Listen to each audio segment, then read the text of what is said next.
So ayan mga kachabi, naglaga ako ng itlog para sa ating egg sambosa. So ito na po yung full video sa ating egg sambosa mga kachabi. So una yan, nilaga ko yung itlog tapos pinalatan ko. Pagtapos ko ng balat, nagbalat. Ayan. Anuhin natin yan mga kachabi. Araspahin natin yan para mapinong-pino talaga siya. Pagtapos nyan is lagyan natin ng cheese. Alam niyo ba mga kachabi, nagsawa na ako dito. Palagi akong gumagawa ng mga sambusa. Klase-klase na lahat ng mga sambusa ginagawa ko. Kaso lang, yung magawa ko ng sambusa, hindi siya full video. Yung mga short video lang. So ito, gumawa ako ng full video. Full video kung paano talaga siya gawin.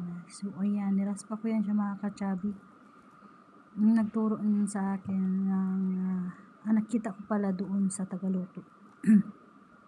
Swerte na nga yung tagaluto kasi hindi na siya gumagawa ng mga sambusa ako na balagi. Yung pinagawa lang sa kanya is yung bapura lang. Gustong gusto din yung ni Lola, yung bapura. Kanina pinabili na naman ako doon sa grocery ng harina na para bapura. Kasi iba yung klase na harina parang dilaw. So ayan mga kachabi, tapos na po tayo nagraspa dito sa ating itlog. So ayan.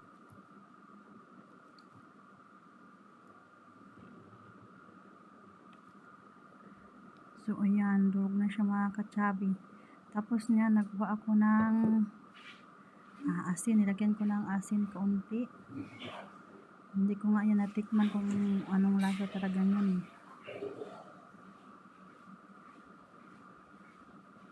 Kasi hindi na ako tumikim, parang naano na talaga ako kumakain palagi ng sambusa parang nagsawa na talaga ako kumakain ng sambusa. So yan, nilagyan ko ng asin yan. Yan. Konting asin at saka yung masala chicken yata yun. Wala kasing bell pepper na powder na ubusan. Kaya ayun. So ayan mga kachabi, nilagyan ko ng yan o masala na chicken. Kunti lang din masala dyan. powder.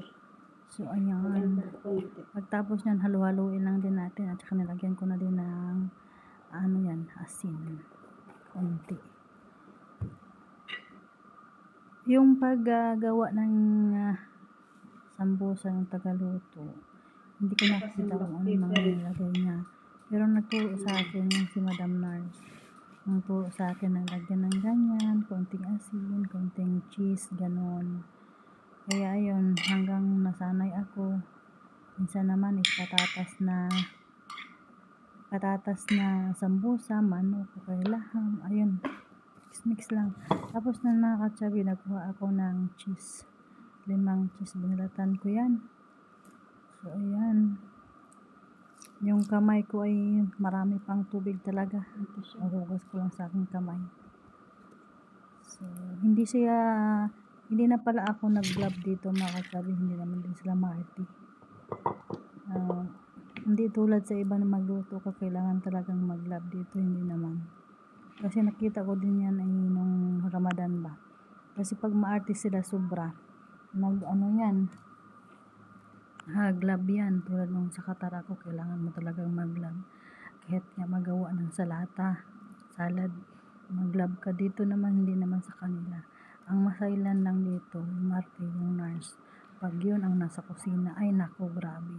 Ang tagal namin matapos, siguro abutin kami ng 4 na oras bago siya matapos dun sa kusina.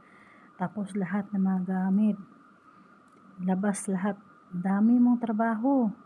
Hindi mo matatapos yung trabaho mo. Tapos hindi ka makawak ng cellphone.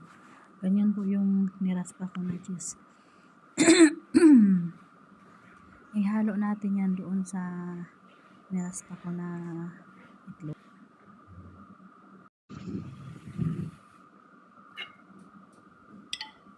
So ayan mga kachabi, yung cheese ihalo na natin doon sa itlog. Ayan, mix lang natin ng combine yung cheese at saka itlog.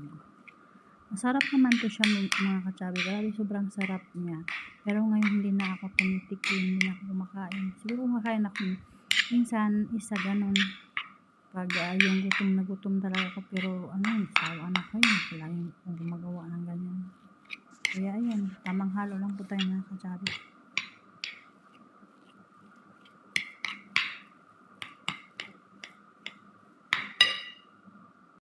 Ito yung pangdikit ko. At saka dito mga kachabi, ayan, nagkuha ako ng harina, nilagyan ko ng kaunting tubig. Pero pag kulang siya, so pag kulang yung tubig, lagyan natin kaunti. Pero hindi yung sobrang marami. Sakto lang, ganun. So, halo mo yan siya hanggang malapot yung harina. Yan po yung pagdikit natin mamaya sa ating gagawin na sambusa. So, ayan, pwede na yan mga kachabi.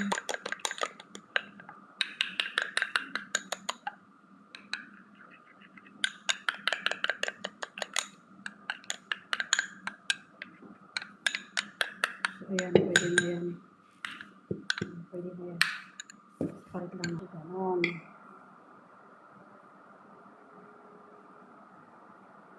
Ayan lang siya.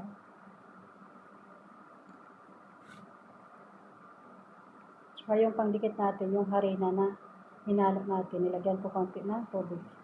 So, ganun lang siya. So, hindi na ako nag-vlog dito mga kachabi kasi hindi naman natin yung mga tao dito. Hindi naman sila nag-vlog. Kaya, okay lang.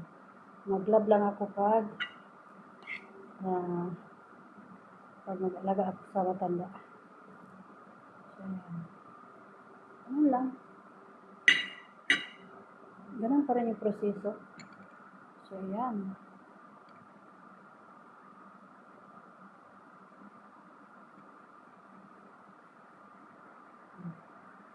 Ganun lang siya.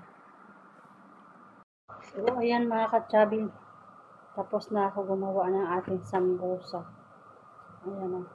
Lagay natin to sa freezer.